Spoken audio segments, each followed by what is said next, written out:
우리의 어떠함과 상관없이 한결같은 믿음으로 우리를 기다려주시고 인도해주시는 하나님 아버지 감사합니다.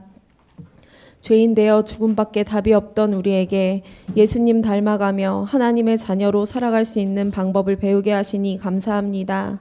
한 해 두 해 나이를 먹어가며 깨닫습니다. 안 계신 것 같았고 아무 일 하지 않으시는 것 같았던 하나님 아버지가 얼마나 애달픈 마음으로 우리를 바라보시며 우리가 더 강해지기를, 더 넉넉히 감당하는 자가 되기를 얼마나 바라고 돕고 계셨는지를, 하나님, 이제는 하나님께 배운 그 마음을 가지고 우리에게 붙여주신 사람들을 돕고 세우고 기도로 후원하는 저희들이 되기를 기도합니다. 아버지께 받은 한없는 은혜와 사랑을 기억하며 세상을 향해 그 사랑을 돌려주는 저희들이 될 수 있게 도와주시옵소서. 하나님, 이 땅을 긍휼히 여겨주시길 간구합니다. 필요하다면 거짓과 속임으로 원하는 일을 쟁취하는 것이 아무렇지도 않게 이루어지는 악한 세상입니다. 내가 살기 위해서라면 다른 사람이 상처를 입거나 손해를 당하는 것쯤은 눈 하나 깜짝하지 않는 무서운 세상이 되었습니다. 이 땅에 하나님을 제외하고는 그 어떤 선한 것도 없고 어떤 작은 안식의 기쁨도 누릴 수 없음을 절실히 깨닫게 됩니다.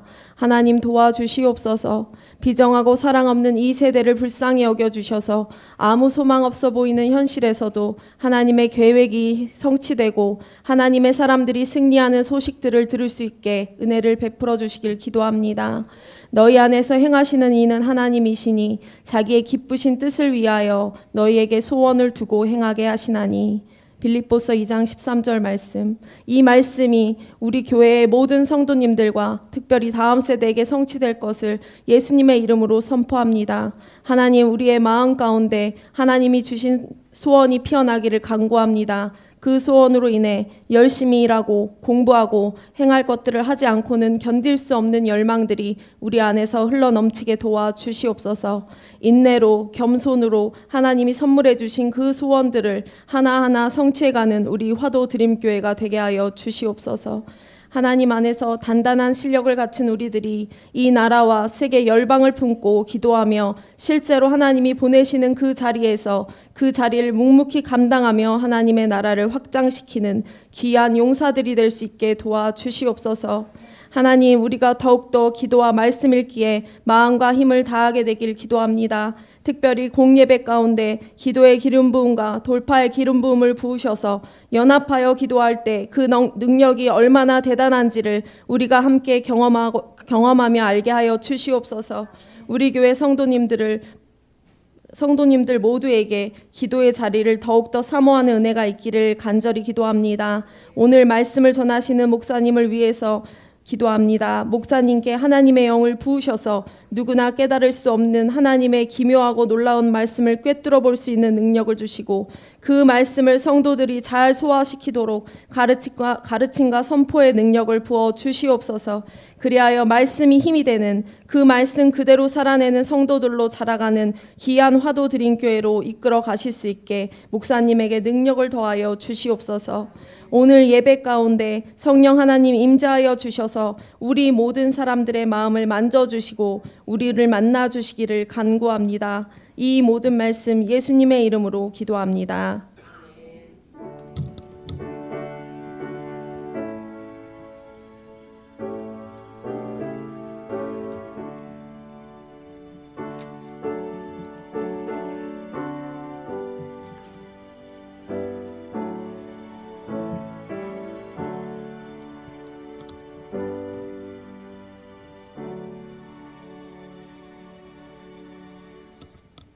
아멘. 오늘 말씀 마태복음 25장 1절에서 13절 말씀입니다.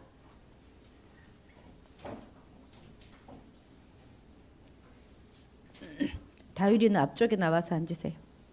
자, 25장 1절에서 13절까지 한 목소리로 읽도록 하겠습니다. 한 목소리로 읽습니다. 그때의 천국은 마치 등을 들고 신랑을 맞으러 나간 10처녀와 같다 하리니 그 중에 5은 미련하고 5은 슬기 있는 자라. 미련한 자들은 등을 가지되 기름을 가지지 아니하고 슬기 있는 자들은 그릇에 기름을 담아 등과 함께 가져갔더니 신랑이 더디 오므로 다 졸며 잘세. 밤중에 소리가 나되 보라 신랑이로다 맞으러 나오라 하매 이에 처녀들이 다 일어나 등을 준비할세. 미련한 자들이 슬기 있는 자들에게 이르되 우리 등불이 꺼져가니 너희 기름을 좀 나눠달라 하거늘 슬기 있는 자들이 대답하여 이르되 우리와 너희가 쓰기에 다 부족할까 하노니 차라리 파는 자들에게 가서 너희 쓸 것을 사라 하니 그들이 사러 간 사이에 신랑이 오므로 준비하였던 자들은 함께 혼인잔치에 들어가고 문은 닫힌지라. 그 후에 남은 처녀들이 와서 이르되 주여 주여 우리에게 열어주소서. 대답하여 이르되 진실로 너희에게 이르노니 내가 너희를 알지 못하노라 하였느니라. 그런즉 깨어있으라. 너희는 그날과 그때를 알지 못하느니라. 아멘. 우리 열처녀 비유는 예수님이 직접 가르쳐 주신 비유로 천국에 관한 비유입니다. 그러니까 우리가 이 열처녀 비유가 천국에 관한 비유다 하는 것을 결코 잊으면 안 되는 것이죠. 그런데 천국은 우리가 죽어서만 가는 그곳을 천국이라 하지 않습니다. 물론 죽어서도 가겠지만 우리가 이 살아가는 이 모든 공간 가운데 하나님의 통치가 임하는 모든 시 공간을 다 천국이라고 하는 것이죠. 그러니까 우리가 살아가는 이 공간에 가정도 학교도 나라도 이 사회도 모두 하나님의 임재하심이 있으면 바로 그곳이 천국인 것이죠. 자, 그런데 이 비유는요, 특별히 유대의 결혼식 관습과 굉장히 관련이 깊습니다. 유대의 결혼 풍습은요, 일단 딱 결혼하기로 정혼을 하면 대개 한 1년간의 약혼 기간을 갖는다고 합니다. 이 약혼 기간 1년이 지나고 나면 이제 신랑이 신부를 맞이할 준비를 다 해요. 무슨 준비를 하냐? 집을 마련하는 거죠. 집을 마련하게 되면 신랑은 이제 신부의 집에 가서 그 신부를 데리고 오는데 이때 신랑이 신부의 집에 가는 시간이 대부분 저녁에 어순부려할 때 그때쯤 된다고 해요. 이때 신부의 들러리들은 신부의 친구들이죠. 함께 이제 신부의 집 바깥에 나가서 그 친구들과 함께 오는 신랑을 기다립니다. 기다리는데 신랑이 당도하는 그 시간을 정확하게 알지 못하기 때문에 신부의 들러리들은 아주 신랑이 늦게 올 것을 대비해서 그 등이 꺼지지 않도록 충분한 기름을 준비해야 하는 것이죠. 자, 오늘 본문 속에는 10명의 들러리들이 등장하지 않습니까? 근데 그렇다고 해서 딱 10명만이 신랑을 기다리고 있었던 것은 아닙니다. 우리가 계시록에서 배운 것처럼 열이라고 하는 숫자는 이스라엘 사람들에게 아주 이상적인 숫자, 완전한 숫자로 이 이스라엘 백성들은 이해하고 있었습니다. 그러니까 여기서 이 10명의 처녀라고 하는 것은 이 신랑이 오기를 기다리는 모든 사람들로 우리가 받아들이면 되는 거예요. 그러니까 신랑 대신 예수님이 재림하시는 그때까지 우리 열처녀로 상징하는 우리 모든 성도들은 예수님을 기다리고 있어야 한다 하는 것을 보여주는 이 비유가 바로 이 열처녀 비유입니다. 근데 오래전부터 이 비유를 가지고 학자들이 많은 논쟁을 했어요. 무슨 논쟁을 했냐? 그 등불이 뭐냐? 기름이 뭘 상징하느냐? 이것에 관해 끊임없이 논의를 해왔습니다. 그런데 실제로 이렇게 소품 하나하나가 무엇을 상징하는가 하는 것을 우리가 정의하는 것은 그건 참 그러니까 쉽지 않죠. 막 의견이 다 다르니까. 그리고 그것이 그렇게 중요한 것도 아닙니다. 오히려 이 문맥을 쭉 살펴볼 때 이 문맥 가운데서 예수님은 지금 무엇을 강조하고 계시는가 하는 것을 우리가 살펴보는 것이 더 중요하지 않겠습니까? 그렇다면 우리는 이 비유가 과연 무엇을 의미하는 것일까 한번 생각해 봐야 하겠습니다. 그것은 우리가 결론을 보면 알겠죠. 그죠? 결론이 바로 13절입니다. 같이 한번 읽겠습니다. 시작. 그런즉 깨어있으라. 너희는 그날과 그때를 알지 못하느니라. 아멘. 우리가 깨어있어야 되는 이유가 무엇인 것입니까? 그날과 그때를 알지 못하기 때문에 깨어 있어야 하는 거예요. 그날과 그때는 언제를 말합니까? 주님이 재림하시는 날, 심판날, 구원의 날, 이 양날의 검과 같은 바로 그 날이 언제인지 정확히 모르기 때문에 깨어 있어야 하는 것이죠. 정확히는 우리가 모르지만 반드시 그날은 오기 때문에 끝까지 인내하며 깨어 있어야 한다라고 이 비유는 우리에게 알려주고 있습니다. 그리스도의 재림 앞에서 단 한 명도 이 열처녀와 같은 그런 결과를 다 예외 없이 다 우리는 그런 결과를 맞이하게 될 텐데, 그렇기 때문에 깨어 있어라 이렇게 말하는 것이죠. 자, 믿음의 길에 있어서 인내라고 하는 것, 끝까지 참고 기다리는 것, 이것은 아무리 강조해도 지나침이 없을 것입니다. 왜냐하면 뭐든지 끝까지 해야 되는 거 아니겠습니까? 끝까지 하지 않으면 아무리 오래 했어도, 또 아무리 열심히 했었어도 인내했다 이렇게 말할 수가 없기 때문에 그렇습니다. 오죽하면 가다가 중지못하면 아니간만 못하리라 하는 이런 예시인의 시조가 있겠습니까? 마지막 우리도 한 번 그냥 딱 그 여지껏 잘 참았다가 마지막 그 한 번을 참지 못해가지고 깨빡친 적이 어디 한두 번입니까? 우리 일상의 삶 속에서는요, 그래도 깨빡쳤다 한들 다시 해볼 기회가 주어지기도 합니다. 그러나 종말에는 두 번 다시 기회가 오지 않을 것입니다. 미련한 처녀에게 주어졌던 것은 영원한 불못, 지옥이다 하는 것을 우리는 꼭 기억해야 하겠습니다. 그런데요, 사실 참아내는 거 있잖아요. 끝까지 참 이를 아물고 참는 거, 이거는요 믿지 않는 사람들도 잘해요. 물론 쉽지는 않겠지만 오기로 깡다구로 얼마든지 참아낼 수 있습니다. 참을 인자 셋이면 살인도 망한다고 하잖아요, 그죠? 그리고 우리 또 이런 말도 있죠. 인내의 열매는 달다, 다 알아요.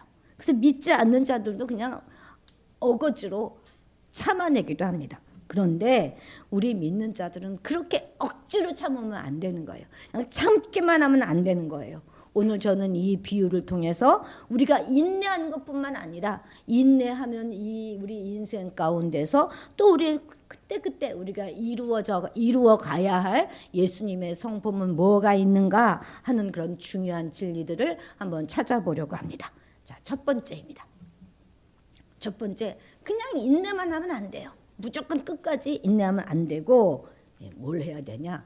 겸손과 섬김을 우리가 배워야 하는 것입니다. 이 겸손과 섬김의 마음으로 끝까지 인내해야 돼요.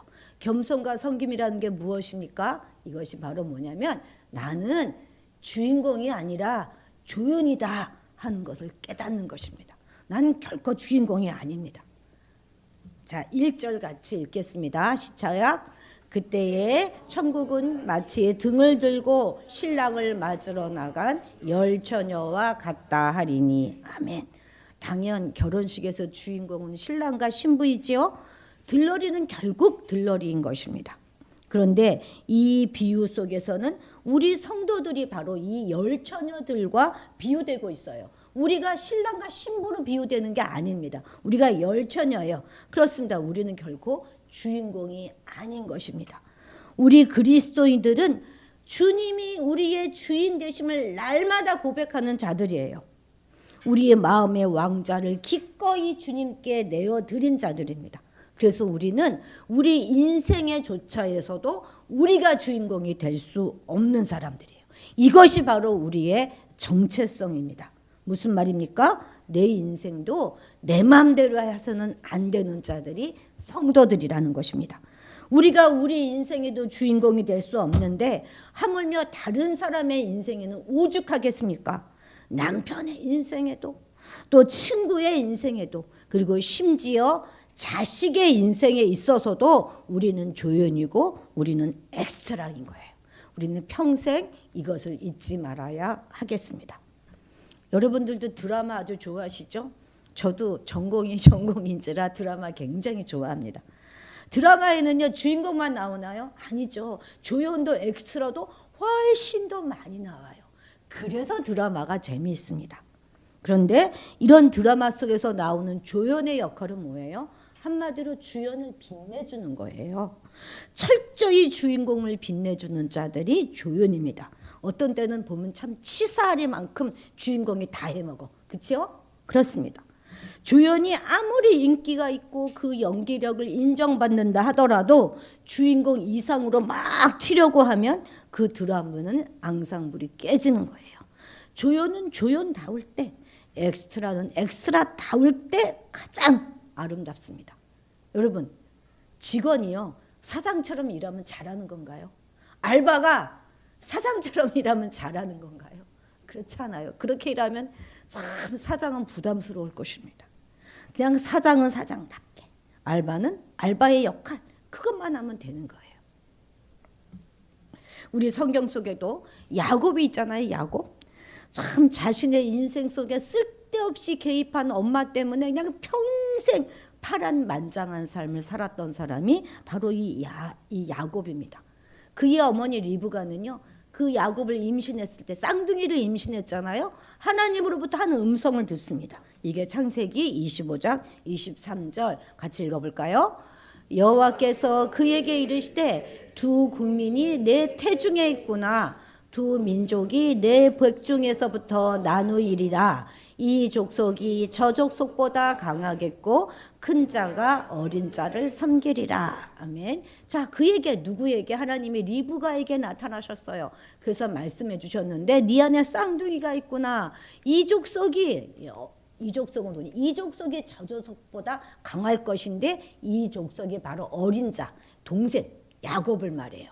야곱이 더 강할 것이고, 그리고 큰 자, 저 족속 누구예요? 큰 자가 누구입니까? 바로 형 에서예요. 에서가 오히려 동생 야곱을 섬기게 될 것이다. 이런 말씀을 이미 임신 중에 리브가가 들었어요.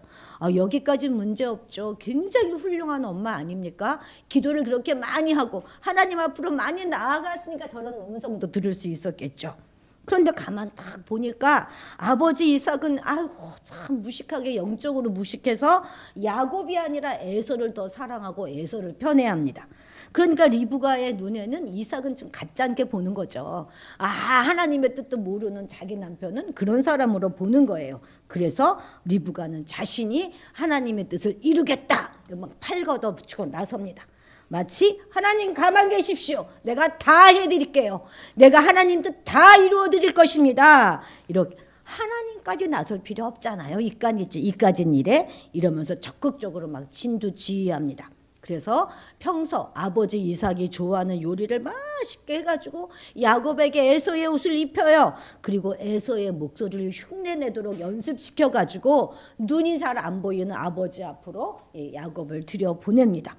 그리고 형 에서의 모든 축복을 다 빼앗아 버렸어요. 이것이 모든 것이 다 탄로나자 이제 겁이 난 거예요. 형 에서가 내가 그냥 야곱을 죽여버리겠다 이렇게 나서니까. 그러니까 자기 동생 집 밧단 아람으로 이 야곱을 급히 도망시켜요.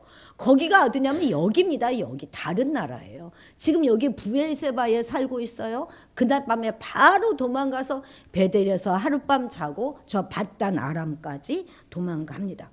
이렇게 멀리 도망가서 거기서 살게 돼요. 리브가는 자신이 그렇게 하는 것이 하나님의 일을 돕는 것이다. 하나님의 일을 내가 대신하는 것이다. 이렇게 생각하였을 것입니다. 그 결과가 무엇입니까? 그 가정은 그만 풍비박산이 나고 말아요. 이후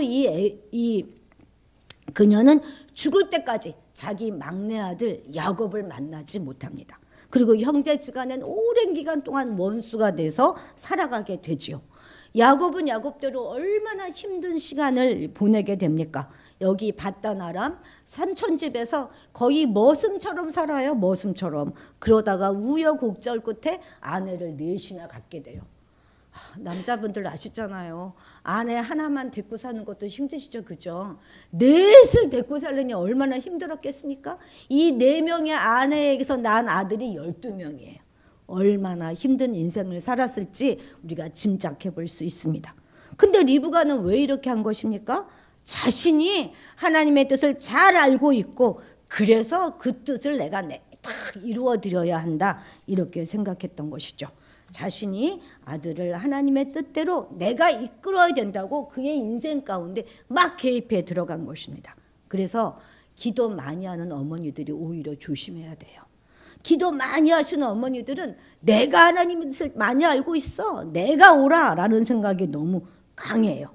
그래서 막 자식들의 인생까지 막 휘둘리게 될 수가 있는 것입니다. 이렇게 기도를 많이 하다 보면 나는 하나님의 동역자다 이렇게 생각하게 될 수가 있는데, 하나님은요 우리의 동역을 그렇게 달가워하지 않으십니다. 하나님은 우리 없이도 얼마든지 하나님의 일을 해나가실 수 있어요. 우리가 뭔가 하나님의 일을 도울 수 있다 이렇게 생각하는 거 어불성설입니다. 아이가 엄마랑 같이 짐을 들고 가요. 그런다고 이 아이가 무슨 도움이 됩니까? 오히려 더 걸리적거리기만 하죠. 그런데 우리 뭐라고 말해요? 아이고 네가 도와줘서 엄마가 훨씬 수월했네 이렇게 이야기합니다. 왜 그렇게 말합니까? 그렇게 해서 이 아이를 격려해주고 이 아이가 잘 자라나기를 기대하기 때문이에요. 하나님과의 동역도 마찬가지인 것입니다. 더러 살아가다 보면 마치 온 지구가 자기를 중심으로 돌아간다고 생각하며 살아가는 사람들을 만날 때가 있어요. 아주 답답하고 그래서 대화가 통하지 않습니다. 모든 사건은 보는 각도에 따라 다 다른 것인데 그냥 자기 그 입장만 고집하기 때문에 그렇죠. 여러분, 우리의 자리는요 주인공의 자리가 아니라 돕는 자리에 항상 서야 한다는 것 꼭 잊지 마십시오. 그래서 우리는 돕는 자로서, 조연으로서, 엑스트라로서의 우리의 사명을 잊지 말아야 할 것입니다. 주인공이신 우리 주님을, 또 주인공이신 이웃을 빛내는 자들, 그것이 바로 우리입니다. 그런데 우리가 이 지점에서 하나 기억할 것은 우리는 주인공이 항상 고정적이지 않아요. 늘 그때그때 다른 거예요. 한 번 주인공이라고 해서 영원한 주인공이 아닙니다. 이 말은 언젠가 나도 주인공이 될 날이 있다 하는 그 말이 될 것입니다. 그런데 오늘은 아닌 거예요. 오늘은 내가 주인공이 아닙니다. 예전에 함께 동역하시던 부목사님께서 병원에 입원하셨는데요. 끝까지 병원을 알려주지 않겠다고 얼마나 고집을 하시는지, 절대 패기치고 싶지 않으니까 오지 말라고. 근데 결코 그건 겸손이 아니에요. 또 이렇게 주인공이 돼야 될 때는 그냥 마땅히 주인공이 돼서 누려야 할 것 누리는 것이 맞는 것입니다. 주기도 하고 받기도 하면서 때에 따라서는 내가 주인공이 되고 또 때로의 때에 따라서는 내가 조연이 되고 이렇게 하면서 우리 인생을 살아가는 것이죠. 교회 생활을 하다 보면 왜 이렇게 섭섭한 게 많아요? 왜 섭섭합니까? 나를 대접해 주지 않으니까 섭섭하는 거예요. 날 알아주지 않으니까 자꾸 섭섭마귀에게 틈을 내주는 것이 아니겠습니까? 이 섭섭마귀가 교회 안에서 큰 일을 역사할 때가 정말 많습니다, 여러분. 그런데 우리는 그냥 원래 조연이고 원래 엑스트라다 이런 걸 잊지 않는다면 섭섭해할 거 하나도 없지 않겠습니까? 이런 찬양이 있잖아요. 주님의 시선이 머무르는 그곳에 나의 시선이 가고, 주님의 마음이 머무르는 그곳에 나의 마음이 가기를 원합니다. 왜 그렇습니까? 바로 거기에 주인공이 있기 때문에 그런 것입니다. 우리 어린 친구들도 놀다가 어떤 누군가가 굉장히 슬퍼하는 것 같으면 얼른 생각해 보세요. 지금 이 상황 가운데서 하나님은 누구를 주목해 보실까? 그 슬픈 사람을 보고 안타까워하시는 거예요. 그러니까 그 순간 그 친구가 주인공인 것입니다. 그러니까 우리가 얼른 그 주인공 되는 친구를 위로해주고 편들어주면서 우리는 훌륭한 조연이 되는 것입니다. 끝까지 주인공만 하려고 고집하는 사람들은요 정말 추해요. 너무 미숙합니다. 나는 주인공이니 언제나 내 마음대로 해도 괜찮다 이렇게 말하는 사람 정말 주변을 힘들고 어렵게 만들어요. 만약 우리가 부부지간에, 형제지간에, 부자지간에 서로 당신이 주인공입니다. 당신이 주인공입니다. 이렇게 올려주고 인정해 준다면 우리 안에 불화가 일어날 일이 뭐가 있고 싸움이 일어날 일이 뭐가 있겠습니까? 저희는요. 자수성가하신 저희 시아버님이 돌아가실 때까지 내가 주인공이니 너희는 내 말만 들어라. 그것 때문에 얼마나 힘들고 어려운 시간들을 보냈는지 모릅니다. 여러분, 적당한 때에 우리는 뒤로 물러서면서 너희가 주인공이야. 나는 그냥 너희를 돕는 자들이야. 이렇게 뒤로 물러설 줄 아는 부모가 최고의 부모가 될 수 있다는 것 우리 기억해야 할 것입니다. 물론 오늘 여기 젊으신 부모님들은 아직 뒤로 물러날 때는 아닙니다만 지금부터 내가 어느 시간이 되면 그래 니네가 주인공이야 하고 뒤로 물러서야지 하고 마음에 결단을 하셔야 할 것입니다. 공주병이라는 거 있잖아요. 이거 참 치료약도 없는 어려운 병입니다만 공주병보다 더 심각한 병이 있어요. 그 병이 무슨 병인 줄 아십니까? 그게 바로 시녀병이에요. 시녀병. 자신은 그냥 공주 행렬을 뒤따라가는 저기 있는 시녀예요. 근데 사람들이 공주가 입은 옷이 너무 아름다워. 공주가 어쩜 저렇게 아름다워. 막 그러는데 자기 보고 그러는 줄 알고 그렇지 내가 멋지지 하고 고상 떨고 우아 떠는 그것이 바로 시녀병입니다. 이거 정말 꼴불견이에요. 공주병도 참 무섭지만 이 시녀병은 정말 고칠 수 없는 불치의 병이라는 것 우리 기억해야 할 것입니다. 기왕에 우리 주님 앞으로 우리가 나왔으니 이런 이상한 병, 뭐 공주병이니 시녀병 다 고치고 우리는 건강하게 조연으로서 엑스트라로서 살아가야 할 것입니다. 그럼 난 언제 주인공 할 수 있습니까? 난 평생 조연입니까? 괜찮아요. 슬퍼하지 마십시오. 주연보다 조연이 더 생명이 길어요. 그렇죠? 안 그렇습니까? 그리고 언젠가는 우리가 주인공이 되는 날도 올 것입니다. 하나님이 우리도 그렇게 높여주실 것입니다. 또 설령 만년 조연이면 또 어떻습니까? 우리는 우리의 인생의 길에서 인내하며 끝까지 나아가되 우리의 분수를 잘 알아서 그때그때 알맞은 겸손의 자리로 내려설 줄 알아야 하겠습니다. 자, 두 번째입니다. 두 번째, 무조건 참으며 가면 안 돼요. 인내 그냥 죽어라 인내만 하면 안 되고 우리가 배워야 할 것은 연합입니다. 연합하지 않는 인내는 아무 소용이 없어요. 누구와 연합할까요? 공동체 속에 내가 연합하는 거예요. 공동체 속에 녹아 들어가는 것입니다. 자, 가만 보십시오. 이 비유 속에는요 개인은 없어요. 그냥 슬기로운 처녀의 그룹과 미련한 처녀의 그룹만 있을 뿐입니다. 자, 우리 2절 4절 같이 읽어볼까요? 시작. 그 중에 5은 미련하고 5은 슬기 있는 자라. 미련한 자들은 등을 가지되 기름을 가지지 아니하고 슬기 있는 자들은 그릇에 기름을 담아 등과 함께 가져갔다니. 무슨 말입니까? 하나님은 물론 우리 한 사람 한 사람에게 관심이 있으시죠. 언제나 주목하여 보시지만 그냥 우리를 단독자로 보고 계시지는 않는다는 거예요. 무리 속에 속해 있는 한 사람으로 보고 계신다는 것 우리는 꼭 기억해야 합니다. 물론 예배 드릴 때는 하나님 앞에 우리가 단독자로 서야 되겠지만 주님의 안목에서 무리를 떠난 개인은 아무런 의미가 없습니다.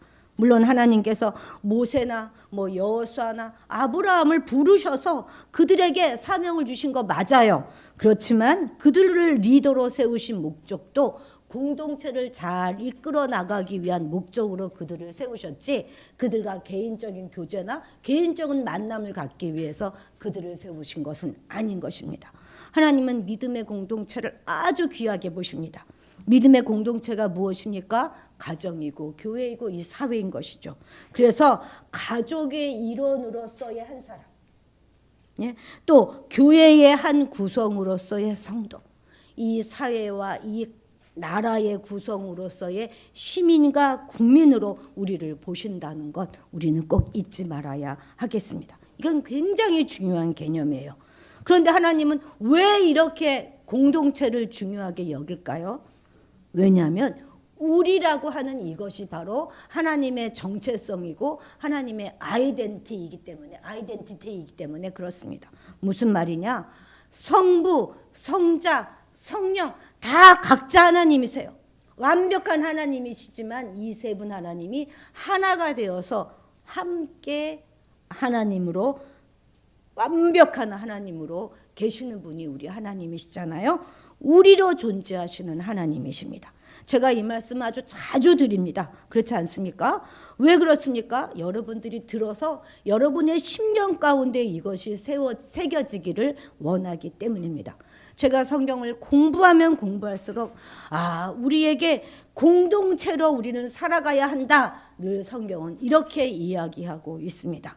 하기는 뭐 공동체로 있어야 주인공도 있고 조연도 있고 엑스트라도 있을 것 아니겠습니까? 어떤 사람들은 대부분 결혼이라고 하는 것이 굉장히 불합리한 제도라고 이야기합니다. 그래서 요즘은 막 비혼주의도 많이 생기잖아요. 그런데 이 결혼을 통해서 서로 다른 두 사람이 완벽히 하나가 되게 하시는 이 하나님의 지혜는 정말 놀랍다고 아니할 수 없습니다. 한 남자가 한 여자가 만나서 정말 볼 걸 안 볼 걸 다 보면서 일평생 같이 산다고 하는 거, 이거 보통 일이 아닙니다. 여러분들의 부모님 정말 칭찬해 드려야 돼요. 정말 보통 일이 아니에요. 이것은 정말 나의 자아를 죽이기 위한 가장 좋은 훈련의 장소인 거예요. 내 자아 죽이기에 좋은 상대는 그냥 내 배우자인 것입니다. 그래서 우리는 할 수 있는 대로 우리 배우자와의 연합을 반드시 이루어내야 하는 것이죠. 우리 중고등부 학생들도 그렇고 아동부들도 반드시 기억해야 돼요. 이 다음에 나의 배우자와는 정말 우리가 연합을 이루어 가야 하는 것입니다. 요즘 우리 중고등부 학생들 보면 연애 세포들이 어찌나 활성화되시는지 정말 보시기가 참 어렵습니다. 저희가 어른들이 보기가. 그러는 시기인데 여러분, 누구보다도 중요한 게 가족이에요. 가족.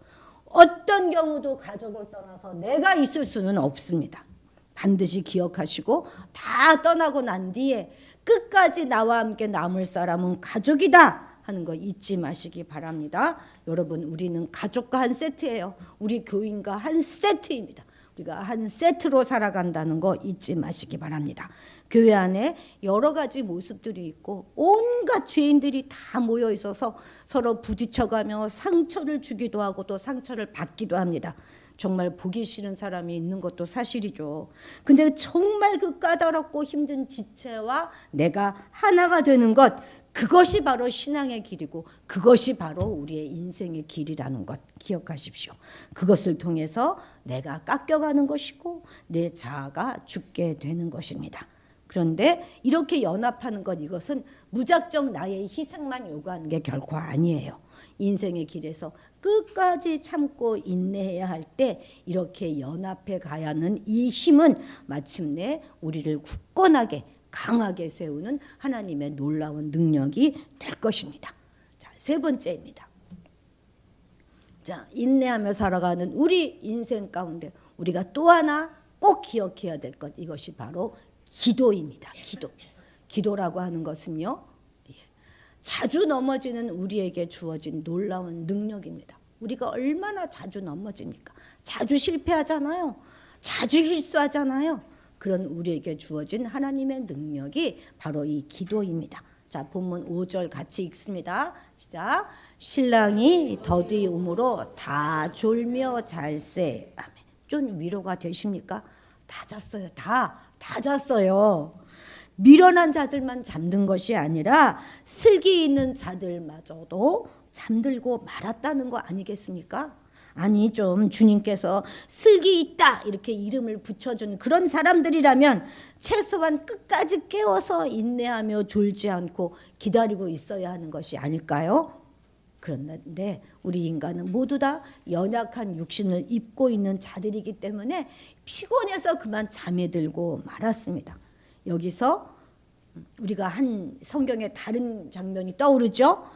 깨어서 나를 위해 기도해달라 이렇게 부탁하시는 주님의 요청을 듣고도 불과 얼마 떨어지지 않은 곳에서 주님은 그냥 땀이 핏방울대로 기도하고 계신데도 불구하고 그 옆에서 잠을 자고 있었던 제자들의 모습이 오버랩되죠. 그죠? 그때도 우리 주님은 책망하지 않으셨습니다. 보십시오. 어리석은 처녀만 잔 것이 아니라 슬기로운 자들도 디비져 잤어요. 여러분, 다른 사람들 다 씩씩하게 잘 사는 것 같은데 나만 이렇게 자꾸 넘어지고 실수하는 것 같다는 그런 생각 들 때 있지 않습니까? 그렇지 않아요. 다 힘듭니다. 다 처음 살아보는 인생들이라 다 실수해요. 저도 처음 해보는 목사라 늘 실수합니다.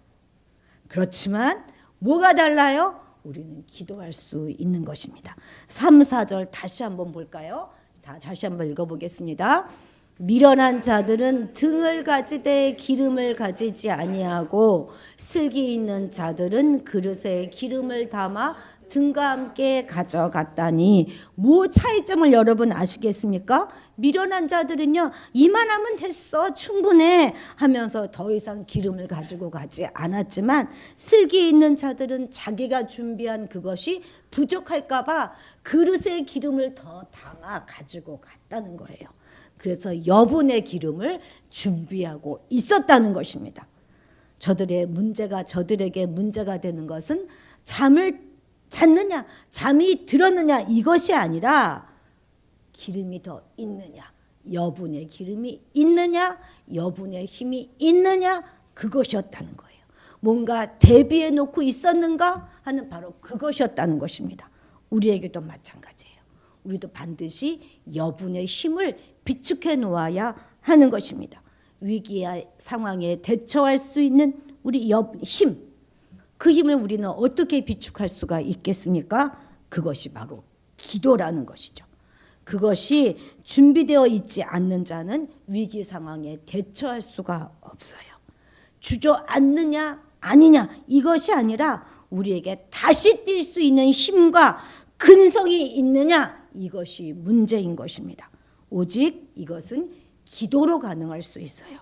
나의 기도, 그리고 공동체가 나를 위해 해주는 그 기도가 그 힘을 갖게 해주는 것입니다. 그래서 우리는 평소에 늘 쉬지 말고 기도해야 하는 것이죠. 기도의 근육을 평소에 키워두어야 하는 것입니다. 기도를 통해서 늘 우리가 하나님께 주파수를 맞추고 살아가고 있어야 이러한 위기의 순간에 다시 기도하며 일어설 수 있는 힘이 된다는 것이죠. 오늘 이 지혜로운 처녀들은 자신들의 실수를 변명하지 않습니다. 감추지 않습니다. 성경은 솔직하게 그녀들도 잠들었다 이렇게 기록하고 있습니다. 실패가 일어나고 오류가 발생할 때 그때도 우리가 기뻐할 수 있는 이유가 무엇입니까? 우리가 바로 기도할 수 있기 때문에 그런 것입니다. 기도하는 공동체 속에 우리가 속해 있기 때문에 그렇습니다. 기도가 마침내 우리를 다시 뛰게 할 것입니다. 그리고 우리 주님은 역전의 주님이시라는 것 우리는 꼭 기억해야 하겠습니다. 이만하면 됐어, 나 정도면 충분해 하는 순간 우리는 실패할 수 있어요. 평소에 기도하는 습관이 없었던 자는 위기 상황이 올 때 대처하기가 쉽지 않습니다. 혹시 여기 비유 속에 등장하는 슬기로운 처녀들은 이전에 어떤 결혼식에 참여해서 기름이 부족했던 적이 있었던 것은 아닐까요? 그래서 이렇게 철저하게 준비한 것은 아닐까요? 반면에 미련한 자들은 늘 모든 일이 그냥 술술 잘 풀려가기만 했던, 그래서 자기 마음대로 그냥 생각한 대로 다 잘 됐던 자들은 아니었을까? 저는 한번 이런 생각을 해보았습니다. 그래서 우리의 실수가, 우리의 실패가 오히려 더 우리를 바른 길로, 정확한 길로 가게 해줄 수 있는 것이죠. 우리의 연약함 때문에, 우리의 부족함 때문에 우리는 더 기도할 수 있는 것입니다. 기도 없이 그저 내 힘으로만, 내가 가진 능력으로만 살려고 버팅기다가 우리는 넉다운 될 수 있습니다. 여러분의 상황이 어떠하든지 상관없어요. 어떠한 상황 속에서도 주님은 일하실 수 있으십니다. 힘내십시오. 우리에게는 주저앉았다가도 또 잠들었다가도 다시 뛰어오를 수 있는, 다시 달려나갈 수 있는 그 힘이 있습니다. 그것은 우리가 기도할 수 있기 때문이에요. 그리고 말할 수 없는 탄식으로 우리 주님께서 우리를 위하여 중보기도해 주고 계시기 때문입니다. 그래서 힘이 없는 상황 가운데서도, 힘이 없는 상황 가운데 계신 분이라 할지라도 이제 그냥 작은 목소리로, 그냥 개미 같은 목소리로 주님 이렇게 이름을 부르시기만 하면 되는 것입니다. 그래서 이제 우리에게 필요한 것은 아직 위기가 오지 않을 그때에 기도에 우리가 더 깊이 들어가 보는 거예요. 우리 오늘 전민아 권사님 기도해 주신 것처럼 교회가 많은 기도의 시간들을 준비해 놓고 있잖아요. 수요 예배, 금요 기도회, 새벽 기도에 오셔서 평소에 기도해 주셔야 돼요. 평소에. 그것이 우리가 우리 위기의 순간에 우리를 살리는 큰 힘이 될 것입니다. 평소에 늘 기도함으로 우리의 맷집을 키워나가는 여러분들이 되시기 바랍니다. 말씀을 맺습니다. 천국은요, 우리가 막 인내하며 참고 기다리고 다 희생하고 살다가 마지막에 가는 그것이 아닙니다. 오늘 천국을 사는 거예요. 오늘. 자, 어떻게 살아요? 섬김과 우리 겸손함으로 섬기며 주님을 높여드리면서 살아가는 것입니다. 주님은 나만 바라보지 않으세요. 우리 가운데서 나를 바라보신다는 거 잊지 마시기 바랍니다. 인내하면서 주님 오심을 기다리면서 겸손히 다른 사람과 하나가 되기 위해서 철저히 나를 훈련하고 우리 자신을 내려놓아야 하겠습니다. 인내하면서 살다 보면 좋은 때도 오겠지만 실망하고 주저앉고 싶은 때도 분명 있을 것입니다. 실수 연발일 때도 분명 있지요. 그러나 그런 상황 가운데서도 우리를 천국으로 살게 해주는 힘이 바로 기도입니다. 그러니 우리가 어떤 상황 속에서도 우리 시선을 그냥 밴댕이 소갈딱지만한 우리 자신에게 집중하는 것이 아니라 온 우주보다 더 크신 주님께로 향해야 하는 것이죠. 어떤 경우에도 낙심하지 마십시오.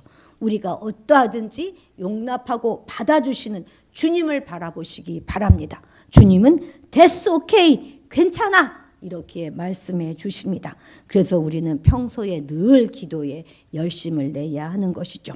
기도하는 자만이 위기의 순간에도 깃발을 꽂을 수가 있습니다. 우리가 무엇으로 자녀를 도울 수 있겠습니까? 대신 살아줄 수도 없잖아요. 대신 시험 쳐줄 수도 없잖아요. 기도뿐입니다. 주 안에 계십니까? 그렇다면 우리는 다시 설 수 있습니다. 우리 모두 주님 오시는 그날까지 인내하면서 끝까지 믿음의 경주에서 우리의 페이스를 지키며 나대지 말고 선로를 이탈하지도 말고 변명하지도 말고 주님만 바라보며 기도하며 나아가시는 그런 인생을 천국에 사는 그 삶을 사시기를 주님의 이름으로 축복합니다. 기도하시겠습니다. 하나님, 우리에게 일희일비하지 않는 꾸준함을 허락하시사 한결같은 믿음의 자세를 유지하며 주님 오시는 그날을 기다리는 믿음의 사람이 되게 하옵소서. 결단코 주인공이 되고자 애쓰지 말게 하시고 다른 지체들을 높이고 인정함으로 주님의 왕되심 앞에 겸손히 무릎 꿇는 우리가 되게 도와주옵소서. 다른 지체들과 잘 화합하게 하고 하나님으로 진정한 하도드림교회의 교인으로 살아가게 하옵소서. 마침내 내 상황이 어찌하든지 늘 주님만 바라보게 하시고 주님을 향한 우리의 사랑과 열정과 갈망을 비워두지 않도록 도와주옵소서.